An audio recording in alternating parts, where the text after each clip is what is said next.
This is Jet with Pop Austin Media, and I have artist Tripnotix in the building with me. How's life, man? What's good, man? It's been pretty good, fucking dealing with the COVID shit, but other than that, living life fucking best way I can. Yeah, that's all you can do, especially in these times. That's real. why I tell everybody. It's like, man, you don't know what's going to pop up, especially after that. It's like, is another wave going to hit? Exactly. Is there a zombie apocalypse coming? You never know. The doomsday preppers are like, yeah, I've been waiting for this time. So where are you originally from? I'm from California, actually. I'm born in Orange County. Orange County, okay. Yeah. So how long were you out there? I lived out there till I was about middle school-ish, and then I moved to Austin. My parents, chiropractors, they wanted to open out a practice out here, and we took the trip out here, and been liking it ever since then. So what year was that? Let me think. I want to say 2010. Okay. I want to say, but I could be wrong. All I know is I was going into middle school.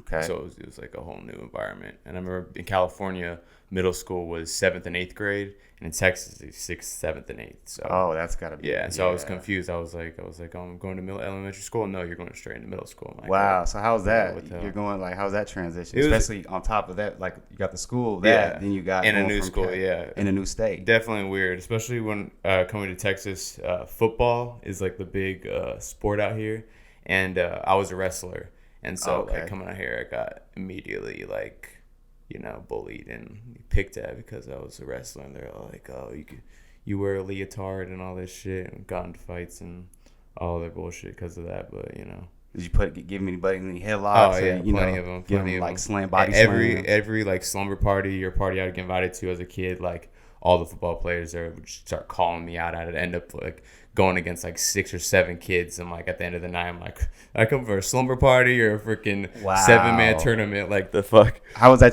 your first your very first incident? How was that feeling? Were you just kind of it's kind of just I kind of knew it was gonna happen. I mean, like I said, fucking when people see you're a wrestler or something, they want to test you or whatever, because the thing is, if they lose, they're not gonna lose any credibility because you're a wrestler, but if they win, they get credibility because they just be a wrestler. So I mean. And you're like, nah, you got beat, bro. Yeah, no exactly. matter what it is. Exactly.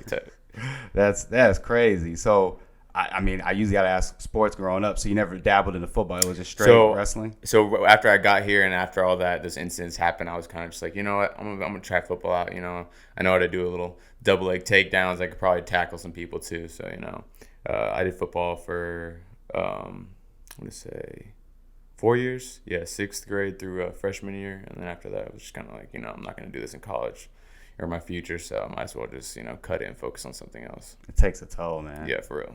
So, what high school did you graduate from? I graduated from Cedar Park, but I went to Lake Travis for a little bit. I was homeschooled for a little bit, and then I also lived, I got sent away back to California for getting in trouble, and I lived with my uncle for a year in Bakersfield and went to school out there. So how did that happen? It was a whole bunch of bouncing around. So entering high school, that's when I went to Lake Travis. I was wrestling and whatnot. Started dating this girl and, drinking, smoking, all that type of stuff. Turning up. Yeah, it starts getting in there. Parents start getting worried or whatever. Cops are getting called at parties and whatnot. And so my parents are just like, all right, we're going to, send you to Bakersfield, or it's actually Lake Isabella or Kern Valley in California. This very small town, and Lake Travis was 3,000 people when I went there, and the school that they sent me to back in California was 300 people. Oh man! So it was big decrease, crazy. And so I'll get there, I'm like, what the hell? I'm like the hot shit there now though, because I just came from a big school. I'm the new kid in town. They only got 300 people. I'm supposed to be this good wrestler. And come there, I'm like, all right, whatever. Got sent away from there. So you turned up more there. Exactly. And then while I'm there, I ended up getting kicked out of school there, and I got sent back to my parents' house in Austin, and that's when I was homeschooled, and it was just all online shit, and I hated that just because I don't know. I would just end up going to another tab and just watching YouTube videos. And there's no discipline on that. It's just dude, boring. Yeah, I couldn't do that anymore. Just interesting. Ridiculous. Okay, so you spoke on wrestling. So did that transition you to jiu-jitsu? Mm-hmm. Even though, because I know jiu-jitsu is a lot with like body weight and using their it's more submissions, and then wrestling is just like up a pin. You're pinning the guy, you know. So how did that transition happen? So when I lived in California, I trained at this place called Empire Training Center. And one of the main coaches there was Paul Herrera, and he fought at one of the first UFC events like ever, awesome. Like way back in the day against Gary Goodrich. He got knocked out like very quick. Doesn't matter, but it's still in history. Still very legendary moment. Shot. And he was like Tito Ortiz, Quentin Jackson, and Brian Ortega's wrestling coaches. Okay. And so I started going there. He ended up being my wrestling coach, and while I was there, it was MMA gym. So I'm learning wrestling at an MMA gym. So I'm dabbling in jiu-jitsu here and there. My dad taught Muay Thai there, and if you know Sean Strickland, he went there at the same time as I did. My dad taught him Muay Thai. Awesome. And so like there's a bunch of crazy things going on there. And so I did a little bit of jiu-jitsu there. They would teach us, but they wanted us to focus on wrestling because the difference between wrestling and jiu-jitsu is in wrestling you can't be on your back because you're getting pinned, and then jiu-jitsu, like mainly a lot of the submissions you can get is from your back. So they try not to like push it too hard, but I still dabbled in it. But recently, just because of the whole pandemic stuff, I just been wanting to get back into something, get exercise, and I'm not much of a gym rat, go to Gold's Gym and lift type of guy. So I've been looking for a jiu-jitsu or Muay Thai gym just to train, because that's my favorite way to work out. And I tried out this place where my buddy was teaching, and ever since I've been there, it's been like 8-9 months now. I just fucking love it. Mentally feel better, physically feel better. Just I'm glad I got back into it. So how long have you been doing it? Would you say? If I missed it? I did wrestling for like 10 years. I did jiu-jitsu like in and out between those times, but right now I've been doing jiu-jitsu solid for like 8 months nonstop. So just 8 months nonstop, yeah. But like that's all together from like your whole. Oh, if I'm adding probably the other ones, it'd probably add up to like maybe a year, maybe a year and a half. Okay, and then I see you compete. It looks like, right? Yeah, I competed in October of this year, and I got third. I won 2 and I lost 1. How was that experience? It was crazy, especially just because I used to do wrestling tournaments all the time, but jiu-jitsu tournaments are a little different, and they kind of had you back to back. So like I had my first match, tapped him out, and then the next match I'm sitting there trying to recover, and they're like, all right, you're on again. I'm like, yo, fuck, and go against this guy. I have this full on like 5-minute war with this guy. He ends up beating me by points. Then I'm like trying to rehydrate again and again. Like, all right, you got a match for third. I'm like, fuck, all right, let's go. I go out there and I'm like going with this guy, get the takedown, and get my points or whatever. And I'm sitting there and we go out of bounce, and the referee tries to get us back to the middle. And as I'm getting up, I start feeling weird. I'm like, oh shit. And I threw up in my mouth.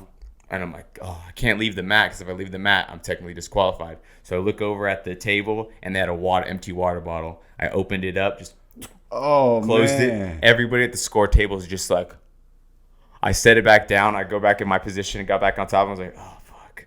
And then I scored like 5 or 6 more points after that, and then like ended up winning by points. And I was just like, so glad I survived that. I was like, holy crap. Holy shit. Yeah. So you, what is you like in your mind? You're like you said, you can't leave the mat, but this is like, oh my goodness, what happens if a water bottle right there? You're just like, well, I was looking for a trash can first. I was like, there's gotta be a trash can around here. No trash can in sight. I'm like, fuck. Empty water bottle. I was like, all right, I just got to not spit it out everywhere and get it on the mat, and I think we'll be good, Got it in there, got the match over with, and I was done. But I think the problem was I was so nervous before the match that I was going to be dehydrated that I drank so much water. Waterlogged almost. Yeah, I was just drinking water the entire time before. I was like, I can't be dehydrated, I got to be hydrated. Boom. What do I know? This fucking goes against me, and I'm overhydrated and just fucking puking up water. So now it's little sips of water. Yeah, for real. Sips. For real. That's what I gotta learn. Yeah. Golly, that's crazy though. Yeah, it was crazy. crazy. So you're 2-1. Yeah, 2-1. But I did when I was back in California, I did do a little tournament back then. So I was 2-1 then, and I just did another 2-1 now. So together it's 4-2. But I'm supposed to do or I want to do this big match. It's called IBJJF, and it's in January, the end of January. And it's supposed to be kind of like the state or nationals, like people from New Mexico and like Colorado and all these different places come out and fly out for these type of tournaments. So like if I win this or if I place in it, it's like a big deal. Like I could then host seminars or whatever, like just because people want to be like, it's a good notoriety if I do good in that match. So I kind of want to do that one next. That's in January, but definitely got to get my cardio up before then. Decide what weight class I'm gonna go in. Yeah, running's not fun, but you got to do it. It's boring. You're like, oh man, I keep seeing the same thing. Or if you're on a treadmill, it's just like, so I get it, but dang, props to you though, man. Yeah. Damn, good shit. Thank you. Especially with that, like doing all that at once, and that's why people are like, what the heck is going? It's crazy. Okay, so when did you get into music? I got into music actually probably when I moved here. I remember when I moved here, I went to one of my first shows, and it was Pretty Lights. It was like an EDM show, and I was just like super. I thought it was really cool, the whole thing about it. Like there's an opener, there's like music in between and whatnot. So like the whole idea was really cool to me. And I remember I even asked my parents. I was like, I want like a DJ set for my birthday or whatever. They ended up getting me a DJ class at this place called Academy of Dub. I took it there, kind of got into it, thought it was cool. Later on, I ended up meeting this kid from Colorado named Quentin, but it goes by Key Real. That's his artist name.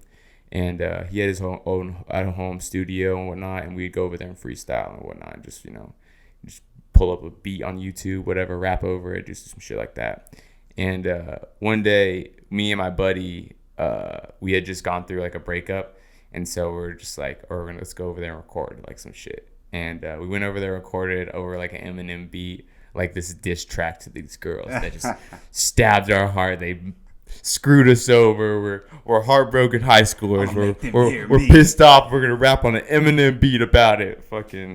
But yeah, so we did that, and the song ended up like going around the school, and everyone was all like, "Oh, that's funny. You should roast more people," like because we call it the roast rap. And everyone's like, "You need to roast more people, like pick people to roast and stuff like that." And I was like, "That's a pretty good idea," but I was thinking past that at that point. I was kind of like, I want to start like I want to like create a name and start dropping music under it and whatnot. And with that guy that I did those two guys I did the song with, we started a group together called Pure Pressure, and we added another member, and that's what I started dropping my main first drops was under the Pure Pressure name, like the four of us.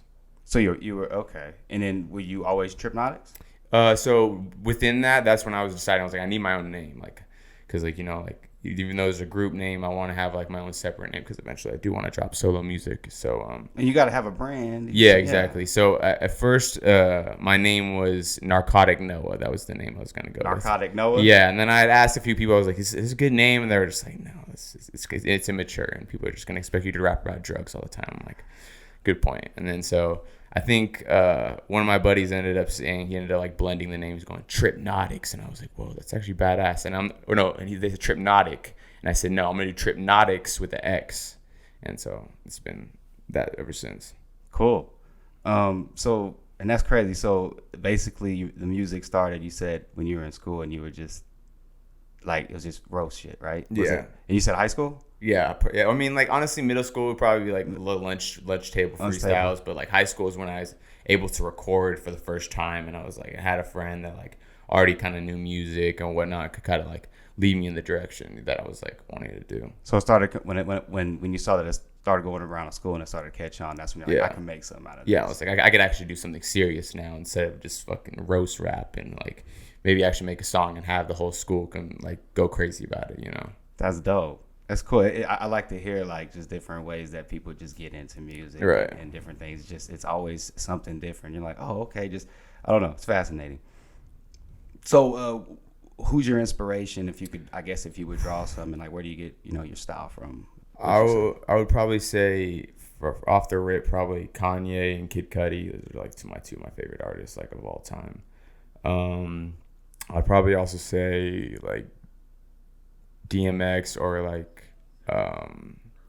Rage Against the Machine, fucking Zach De La Roach, fucking love his vocals. I want to be able to fucking just yell on a track like that. But I don't know. I kind of pick inspiration a lot. I wouldn't say my music is in one category. I like to do I try to sing. I try to do the boom bap stuff. I try to do the auto tune stuff. You know, I'm really just a hip hop and music fan. So like whatever I like is like what I'm interested in.